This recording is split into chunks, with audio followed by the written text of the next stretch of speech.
Peace. Welcome back, Street 16 Podcast. Tonight, it is my honor to slide to the side and let my sister Key Crawford host one segment.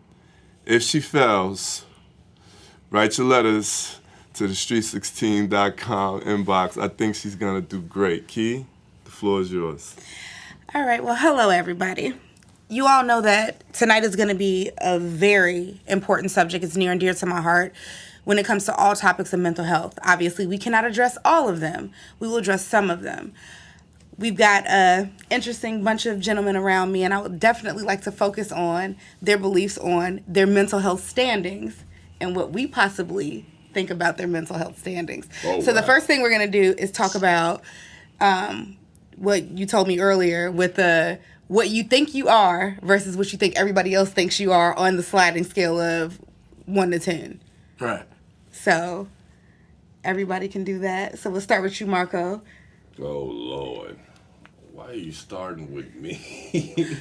All right. So what do y'all think I am on mental health? Well, you got to say what you think you are first. Oh. So 1. I'm a 6 or 7. I'm just being modest. For real, I don't think I'm crazy. Period. Everything I think is on point. And then what do you think the world thinks you are? Oh, probably like a 1 or 2. So on a scale of 1 to 10, 0 and 1 being the craziest and 10 being the most peaceful, completely sane, healthy mind, yeah. Mm-hmm. You think that you're a 6. I'm being modest. So you really think So say what you really think. Oh, okay. Well, I think I'm at probably an 8 or 9. I do have Is problems. somebody writing this down? I do have problems. But the thing about it is I know how to deal with them. I've been dealing with problems all my life. So whatever, dude. Blunts and bras. All right, Mike. So.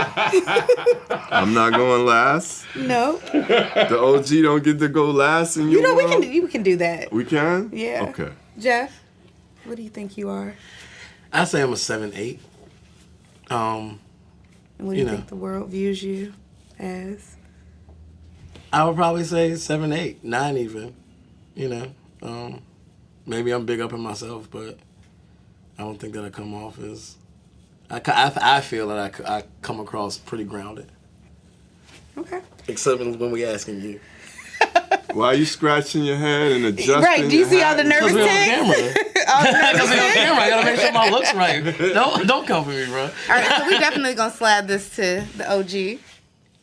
So what do you think that you are? I already said on the call, and I don't think it landed on people's ears well, but I think I'm a 1. That's the score that I would give myself. And, everybody got all sad and quiet and shit, so I didn't even feel like saying this early in the show. But But you should. It's the truth. You feel like you're a 1. And what do you feel like everybody else thinks that you are? I think everybody is so diverse, but I think I'm probably like a 5. I think I would average a 5. Some people would think I'm higher and some people would think I'm lower, and so I think I would average to a 5. For me, your number where you feel you are versus what everybody sees you as is a common problem for many people, if not most people, that are struggling with mental health issues. Most people can walk around here and they can go to work and they can raise their children and they can do what they got to do, and they're struggling mentally. And that's concerning for me. And we definitely going to talk more after this show because you're not the only one. You're not alone. And when I tell you my numbers, you'll be surprised. Okay. Because I feel that the world will possibly say that I'm at 7-8. I'm a 3. What? Who knows that you're a 3? My closest friends know I'm a 3. How many of them are there? It's 3 of them. So these closest friends do not count. They don't include a close lover. No, nobody that I'm connected to in any romantic way. And they don't include any blood relatives. No. Well, they know now. And they know now.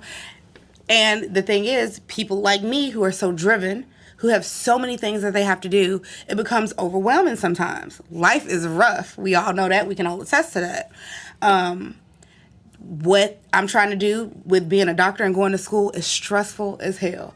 I am literally mortified at the fact that one day I'm going to be the first person that comes in contact with human life. It terrifies me. I'm excited, but I'm absolutely mortified, and it stressed me out a lot. And that's why I've taken this summer off to turn up and to try to have a good time, which has also had some struggles for me.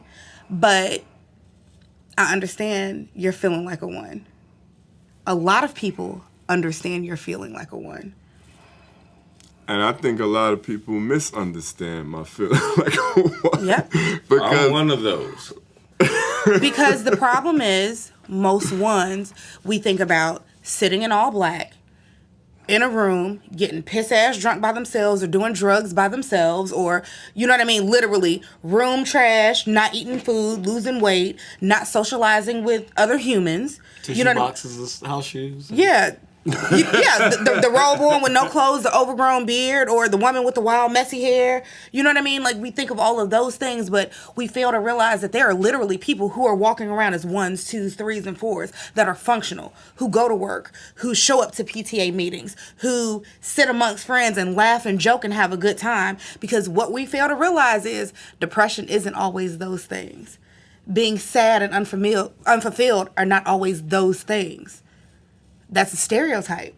Oh my God. Have you seen the movie What About Bob? I have not.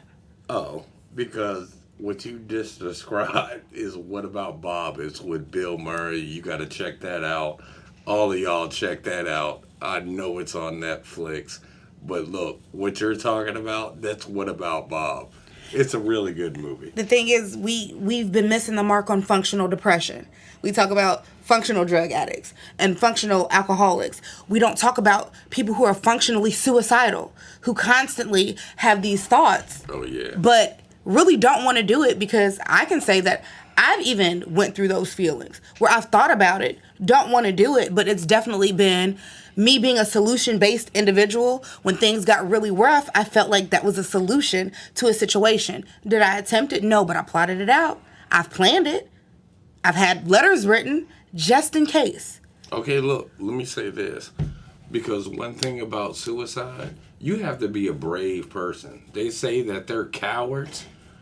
But yo, just to figure out in 1 second, yo, I'm going to put a gun in my head. After I pull this trigger, I'm done. I agree with that wholeheartedly, because like I said, because I'm such a plotter and a planner and I'm so organized, I could never successfully navigate that situation, because the plan could never come to fruition for me, because there were so many missing pieces. Well, how's this person going to feel? What's going to happen with this? What's going to happen to the dogs? Am I completely sure? Like, What this is is your family real. going to think? Yeah, what is all the people in your family, your friends, Yep.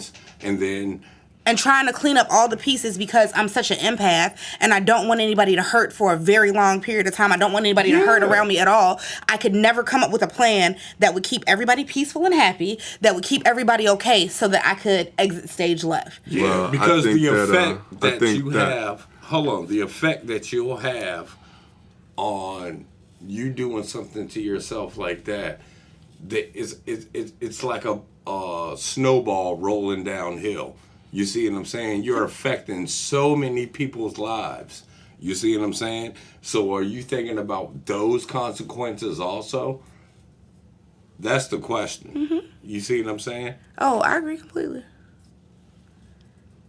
Jeff, I love me. I'm glad to hear that. High Somebody five needs on that. to. High five. And Key, thank you for doing your first segment as a host.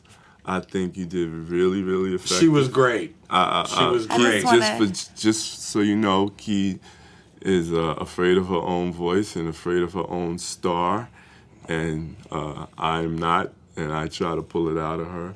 But to answer your other question, I think me and Marco will take the dogs.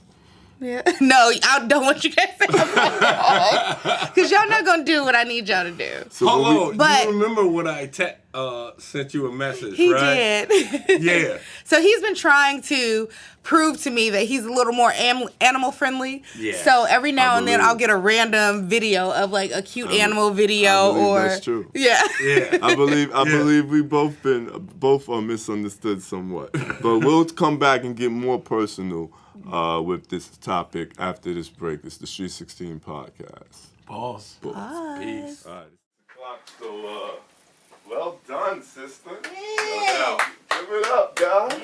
Good shit, King. Yeah. Damn it. I could delegate. Nicole,